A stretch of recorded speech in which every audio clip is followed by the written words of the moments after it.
Alors, bienvenue dans ce tutoriel dans lequel on va voir comment créer un blog ou une publication. Alors, qu'est-ce qu'un blog d'abord? Donc, un blog, c'est un petit texte qu'on va écrire qui va nous permettre, par exemple, d'annoncer une nouvelle, de présenter une information ou une ressource pertinente, ou bien de souligner un événement, ou encore de partager n'importe quelle autre information qu'on voudrait partager avec les gens qui fréquentent le site. Donc, sur le site parlonsdroit.ca, les blogs apparaissent dans la section Nouvelles. Donc, ici, on peut voir les blogs qui ont été publiés récemment, sont toujours en ordre chronologique. Vous allez voir qu'il y a certains blogs en français, certains en anglais. Présentement, on est dans le site en français. Donc, les blogs qui sont écrits en français vont apparaître en français d'abord. Mais il y a aussi certains blogs qui ont été écrits par des anglophones qui n'ont pas été traduits, donc qui vont rester en anglais. Alors, pour vous montrer un blog, on va aller cliquer sur cet exemple-là qui est le blog sur la Journée nationale des peuples autochtones. Alors, quand je clique sur le blog, on va regarder les différents éléments. Donc, on a évidemment le titre du blog ici. Ici, on a une photo principale. On a une date de publication, un texte. On peut ajouter aussi des photos, on pourrait ajouter des vidéos, des citations, des événements, et puis lier des pages à ce blog-là. Donc ici, si je cliquais ici, j'arriverais sur la page du groupe Momaway, qui est un groupe à Winnipeg qui a fait quelque chose en lien avec la Journée nationale des peuples autochtones.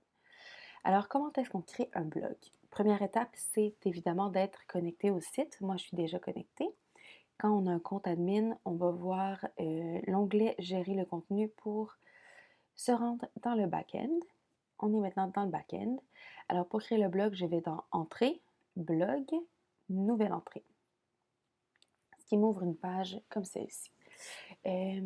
Donc, le site internet parlonsdroit.ca ainsi que le back-end ont été créés en anglais d'abord. Ce qui veut donc dire qu'il y a certaines choses qu'on doit écrire dans le premier onglet, qui est l'onglet qui s'appelle Contenu EN pour English anglais. Il y a certaines choses qu'on doit mettre dans cette fenêtre-là, même si nous, on va vouloir rédiger notre contenu dans la section française. Donc, dans la section contenu anglais, il faut d'abord écrire le titre. Donc, moi, je vais appeler ça blog 1. On pourrait trouver un meilleur titre. Et puis, un extrait. Donc, l'extrait, je vais juste vous montrer ce que c'est. Quand on retourne dans la section nouvelles, ici, le petit texte qu'il y a ici, ça, c'est l'extrait. C'est très important d'en mettre un pour que les gens, avant de cliquer sur le blog, sachent ce qu'il y a dedans. Donc, ça va être un court résumé de notre blog. Court résumé. Alors, donc nous, comme on écrit notre blog en français, on va aller dans la section contenu français. Comme on voit, le titre ici, c'est recopié.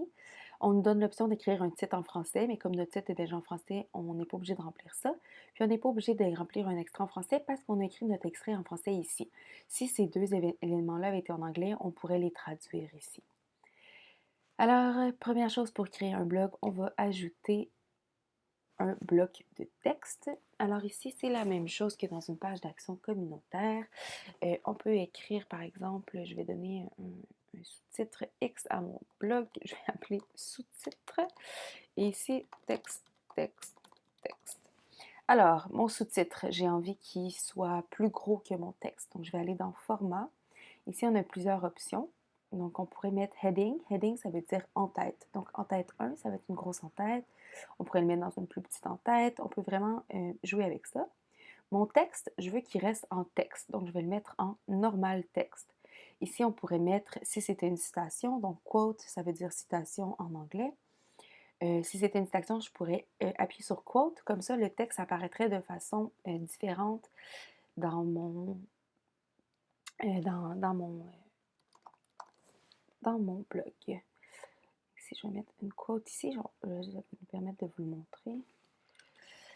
Je vais vous montrer un petit peu plus tard. On a aussi les autres options qui sont mettre en gras, mettre en italique, créer des listes à puces ou des listes à numéros. On peut ici faire des liens. Donc, on peut faire trois types de liens dans notre blog. Je préfère un lien vers une entrée. Donc, si par exemple, je faisais un blog, puis que mon blog, je voulais le lier à un projet d'action communautaire, je pourrais aller dans la section projet d'action communautaire, puis disons que mon groupe, moi, c'est le YMCA de Regina. Donc, je cliquerai là-dessus.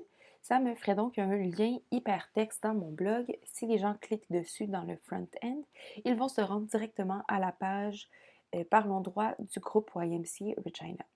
Je pourrais également lier une catégorie. Ça, ce sont les hashtags. On va les voir un petit peu plus tard. Et puis, je pourrais lier finalement un site internet externe. Donc, mettons que je voulais lier le site facebook.com. J'écrirais ici l'URL où je pourrais le copier-coller. Et puis ici, je fais juste insérer maintenant ce qui va apparaître dans ma page, ça va être www.facebook.com. Si je veux qu'il apparaisse plutôt un autre mot, donc qu'il apparaisse juste le mot Facebook, je vais l'écrire ici. On va faire insérer. Puis là, oups, mon curseur était ici, donc ça a apparu ici. Mais je vais le recopier. Voilà. Donc là, si les gens cliquent, ils vont se rendre à l'URL www.facebook.com. Les autres choses qu'on peut faire, on peut ajouter une photo. Donc, une photo. Cette photo-là va apparaître dans le texte. Ça ne va pas être la photo principale. Ça va apparaître dans le texte. Donc, quand je clique sur Ajouter une photo, j'arrive dans cet outil-là qui permet de télécharger des fichiers de notre ordinateur. Donc, on peut cliquer ici puis mettre une de nos photos qui est enregistrée dans notre ordinateur, ou on peut sélectionner une photo qu'un autre des groupes ou qu'une autre personne a déjà mise dans le site web. Règle générale, on ne prend pas les photos des autres, on essaie de mettre nos propres photos. Mais si votre photo, elle était déjà téléchargée, vous pourriez la récupérer dans cet onglet-là. Bon, pour le plaisir, je vais juste prendre cette photo-là, qui est la photo de quelqu'un d'autre. Donc, j'ai lié une photo. Ce qu'on peut faire aussi, ajouter une ligne. Et voilà. Donc ça, c'est pour ce qui est du corps de texte. On peut également ajouter des images. Si je clique sur Ajouter une ressource, on va réouvrir encore cette fenêtre de navigation-là pour télécharger des fichiers ou choisir un fichier. La différence entre ajouter une photo ici ou l'ajouter dans le bloc de texte, c'est qu'ici, elle va être plus grosse, elle va prendre plus de place, elle va être plus principale.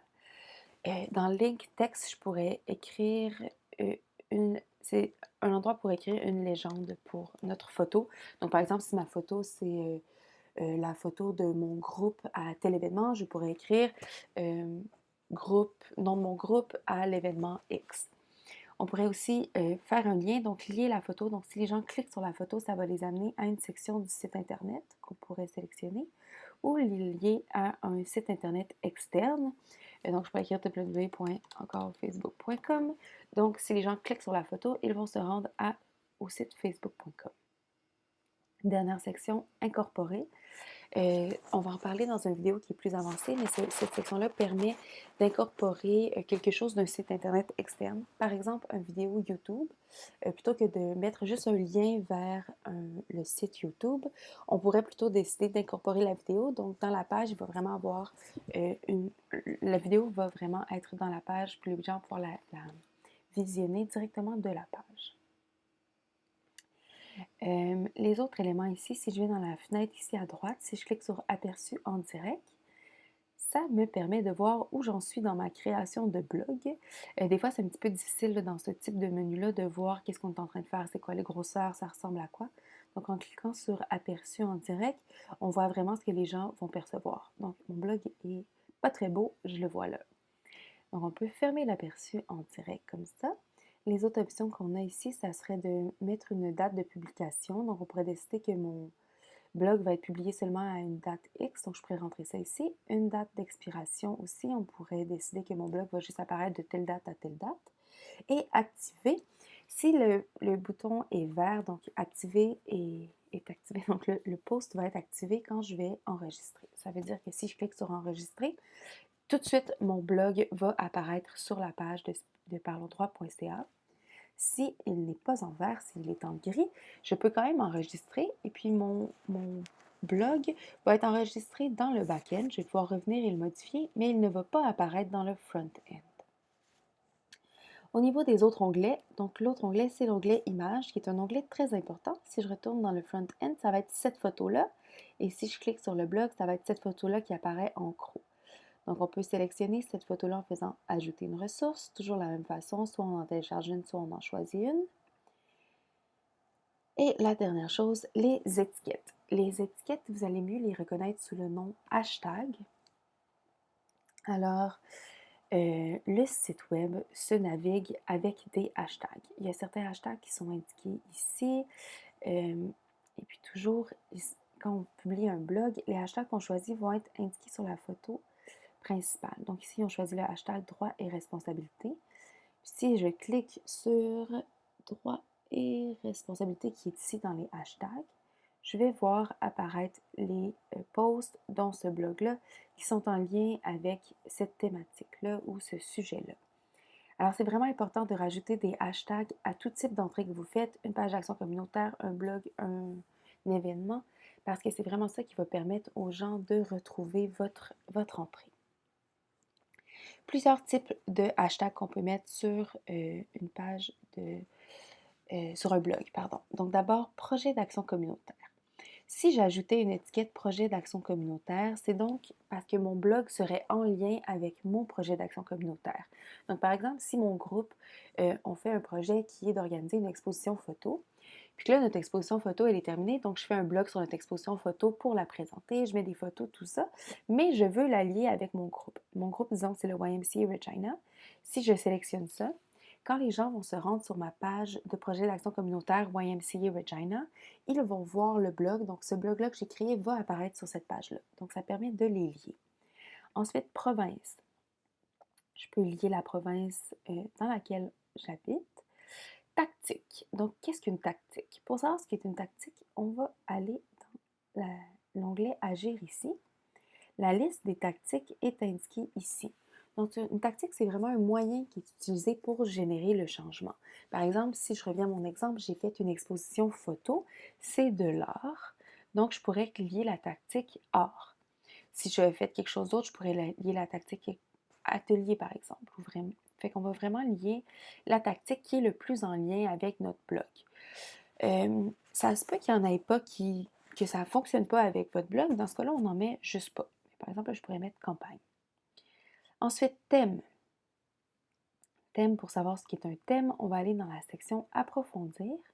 Puis la liste de tous les thèmes est indiquée ici. C'est vraiment tout ça ici. Il y en a 10. Donc, c'est les 10 thèmes principaux des projets Parlons droit. Donc, votre blog post, par exemple, s'il est en lien avec un thème, on peut lier ce thème-là ici. Dernière chose, l'étape. Par exemple, si votre blog est en lien avec une des étapes, et les étapes, ce sont ces trois choses-là ici, motiver, approfondir ou agir. Donc, si vraiment vous êtes dans la phase de motivation, on peut lire un peu ici c'est quoi la phase de motivation. On pourrait taguer cette phase-là dans notre blog. On pourrait taguer la phase approfondir ou la phase agir. Vous allez voir là, que c'est dans le back-end, sont en anglais présentement, mais ça va être changé. Donc voilà, une fois qu'on a rentré toutes ces informations-là, notre contenu, nos images et nos hashtags, le blog est prêt à être posté.